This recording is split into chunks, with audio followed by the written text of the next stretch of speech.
నమస్కారం అండి. నేను doctor Padma, dermatologist, venereologist and cosmetologist. నా క్లినిక్ ఇక్కడ తార్నాకాలో మెయిన్ రోడ్ మీదే ఉంది, opposite to David memorial college, main road Tarnaka.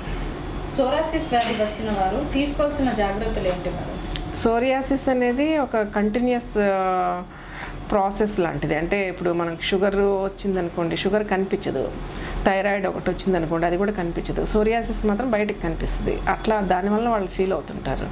అందువల్ల సోరియాసిస్ అనేది ఒక ప్రొలిఫరేటివ్ డిజార్డర్, అంతేగాని వ్యాధి కాదు. దానికి కొన్ని జాగ్రత్తలు తీసుకుంటే దాన్ని కంట్రోల్ చేసుకోవచ్చు. అది భయపడాల్సిన అవసరం లేదు.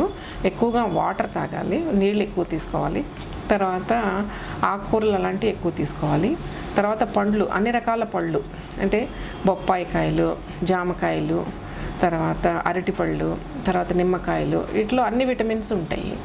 తర్వాత మాంసాహారం తినేవాళ్ళైతే చేపలు, గుడ్లు ఇలాంటివి తీసుకుంటే దాంట్లో ఉండే ప్రోటీన్ ఒంటికి మంచిదని, దానివల్ల కంట్రోల్ చేసుకోవచ్చు. అది మెయిన్గా.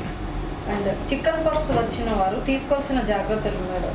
చికెన్ పాక్స్ కూడా ఇప్పుడు అది కూడా ఒక వైరల్ డిసీజ్ అనమాట. చికెన్ పాక్స్ యూజువల్గా చిన్నపిల్లల్లో వస్తుంది. చిన్నపిల్లల్లో వచ్చినప్పుడు ఆటోమేటిక్గా తగ్గిపోతుంది, తొందరగా రికవరీ ఉంటుంది.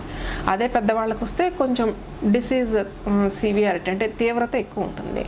సో దానివలన వాళ్ళకి ఓవరాల్గా హెల్త్ సిస్టమ్ అనేది కొంచెం ప్రాబ్లం అవుతుంది. అందుకని కొంచెం మంచి ఆహారం, అంటే డిసీజ్ వచ్చినప్పుడు కొంచెం బ్లాండ్ డైట్ అంటే కొంచెం లైట్గా ఉండే ఆహారం తీసుకోవాలి. అది తగ్గిన తర్వాత కొంచెం మంచి ప్రోటీన్ ఆహారం, ఇందాక నేను చెప్పాను కదా, పాలు, కూరగాయలు, పళ్ళు, చేపలు ఇలాంటివి తీసుకుంటే వాటిలో ఉండే ప్రోటీన్లు ఒంటికి మంచి, దాంతో త్వరగా రికవరీ అయ్యే ఛాన్సెస్ ఉంటాయి.